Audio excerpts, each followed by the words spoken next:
Welcome back to the Deep Dive Learners. Ready for another historical puzzle? Absolutely. I love digging into these lesser-known events. They often reveal so much about the bigger picture. Exactly. Today we're going, well, deep into the backcountry of the American Revolution. Intriguing. Yeah, we're talking about the Battle of Lindley's Fort, July 15th, 1776, near present-day Lawrence, South Carolina. Yes. A fascinating clash. It wasn't just Redcoats and Continentals. We're talking South Carolina Patriots versus a combined force of, well, Loyalists and Cherokee warriors. You got it. And we're diving deep into the historical accounts, really trying to understand the dynamics at play, not just the who, what, when, and where, but the why. Absolutely. The motivations, the context, the ripple effects, it's all connected. And that's what makes this so compelling for you, our listener.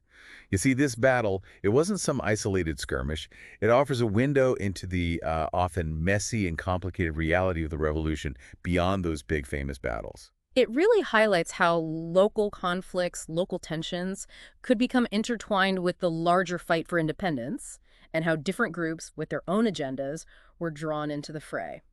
So let's set the scene.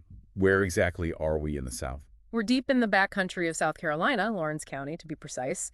Think frontier, think isolated settlements, think a lot of tension brewing. In 1776, right? So the revolution is in full swing, but things in the South were a little different compared to the North. Very different. In 1776, widespread Native American involvement in the fighting wasn't really a major factor in the southern colonies, not yet anyway. Okay, so less of a united front against the British down there. Exactly. Now, you did have those loyal to the crown, the Loyalists, and those fighting for independence, the Patriots, and the tensions between them. Oh, they were running high, especially in these isolated backcountry communities. Gotcha. So that's the backdrop. Now, what ignited this specific conflict at Lindley's Fort? What brought the Cherokee into the picture? While things had been getting pretty heated between Loyalists and Patriots in the South Carolina backcountry, even before 1776, you had skirmishes, unrest, and as a result, a number of Loyalist leaders ended up arrested, others forced to flee. I can imagine. So where did they go? Seeking refuge, I presume. Many of them headed straight for Cherokee towns located in the southern Appalachian Mountains. So essentially crossing the border into what's now western South Carolina.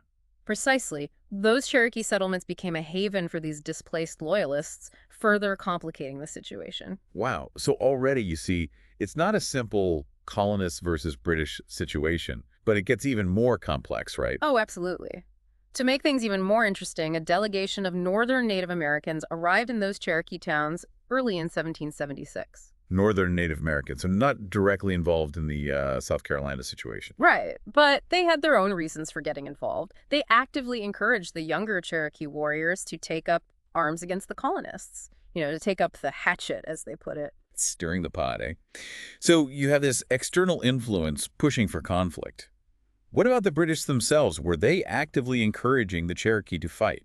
Well, the official British Indian agent at the time, a fellow named John Stewart, he actually tried to keep the Cherokee neutral. Tried to, but... But ultimately, his efforts failed.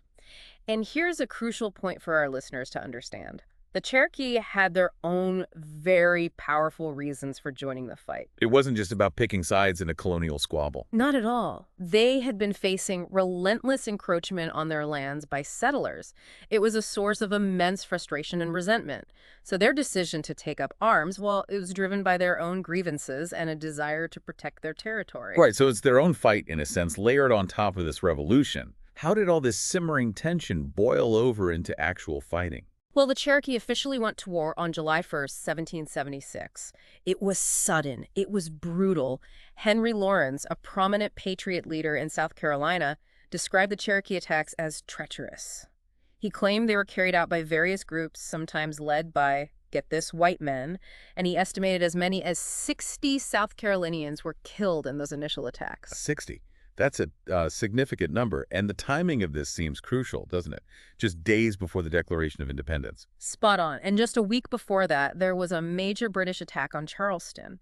They were trying to capture this vital port city, but were soundly defeated at the Battle of Sullivan's Island on June 28th. A big win for the Patriots, but But it meant that General Charles Lee, the Continental Army commander in the South, he couldn't spare troops to immediately help the backcountry settlers facing these Cherokee raids. so they're vulnerable, stretched thin, an opportunity for the Cherokee and Loyalists, perhaps. Certainly a dangerous situation.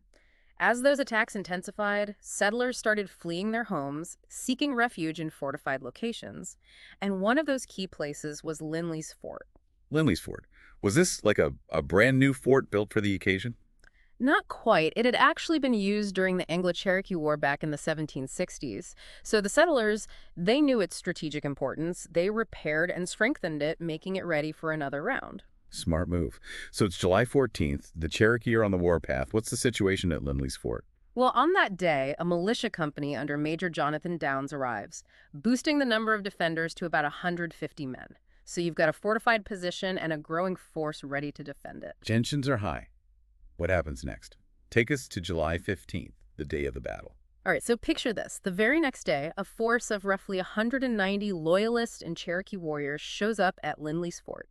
They're decked out in war paint, ready for a fight, and they launch an assault. A direct attack. Head on. But those sturdy stockade walls they held, the defenders inside could fire back from relative safety, and the attackers, well, they primarily had muskets and tomahawks. Not enough to overcome those defenses. So the fort held. What did the attackers do when they realized they couldn't just storm the place? They started to pull back, looking for easier targets, maybe isolated farmsteads, places where they could inflict damage and seize supplies. A change of tactics. But Major Downs, the Patriot commander, he wasn't just going to let them waltz off, was he? Not a chance. He decides to lead a sortie out of the fort, basically a surprise attack on the withdrawing enemy. They engage the Loyalist and Cherokee forces in a running battle outside the fort walls. A bold move. So what's the outcome? Who comes out on top? Well, it's a clear victory for the Patriots at Lindley's fort. 2 Loyalists are killed and 13 are taken prisoner. Now, as for Patriot losses during the actual battle at the fort, minimal, almost none. However, we do know that 13 of those militias who had just arrived, they were captured at some point, likely before the main engagement. So, a win at the fort itself. But we know this isn't just about one battle, right? It's about the bigger picture. What happens next? Well, those Cherokee attacks, they trigger a massive response from the surrounding colonies. South Carolina, North Carolina, Georgia, even Virginia, they all commit militia resources to launch retaliatory campaigns against the Cherokee. So we're talking full-scale retaliation, not just a local squabble anymore. Oh, absolutely. Thousands of militiamen pour into Cherokee territory between late July and early October. And the consequences for the Cherokee. Devastating. Crops are destroyed, villages are burned, the Cherokee are forced to flee their homes, pushed further west and south. Their lives are upended. So Lindley's Fort, this relatively small battle, becomes a catalyst for a much wider conflict that has a truly profound impact on the Cherokee people. Exactly. It's a stark reminder of how interconnected these events were and how actions on the frontier could escalate into something with huge ramifications. And what about Lindley's Fort today? Is there anything left to mark this event? The site itself, near Lawrence, South Carolina, is recognized as historically significant. It's been listed on the National Register of Historic Places. So, yeah, there's a physical reminder of this battle and its legacy. Fascinating. Okay, learners, let's bring this all together. Yeah. What are the key takeaways from this deep dive into the Battle of Lindley's Fort? Well, first, it shows that the American Revolution was far more complex than just, colonists versus redcoats. It involved a tangled web of alliances, local grievances, and it had a huge impact on Native American populations trying to navigate their own interests in the midst of all this upheaval. It really underscores that the fight for independence was intertwined with existing frontier tensions and the ongoing competition for land. A messy, complicated reality. And secondly, Lindley's Fort reminds us that seemingly small events can have massive ripple effects. This one battle led to a much larger and more destructive conflict, drastically changing the lives of the Cherokee people. It's a reminder that history isn't just about the big famous battles, it's also about these interconnected events that often get overlooked. What's really fascinating to me is the question of how many other such events, seemingly minor skirmishes on the edges of the main narrative, actually shaped the course of the revolution in ways we might not even fully grasp. Exactly. It makes you wonder what other hidden stories are waiting to be unearthed, stories that could change our understanding of this pivotal period.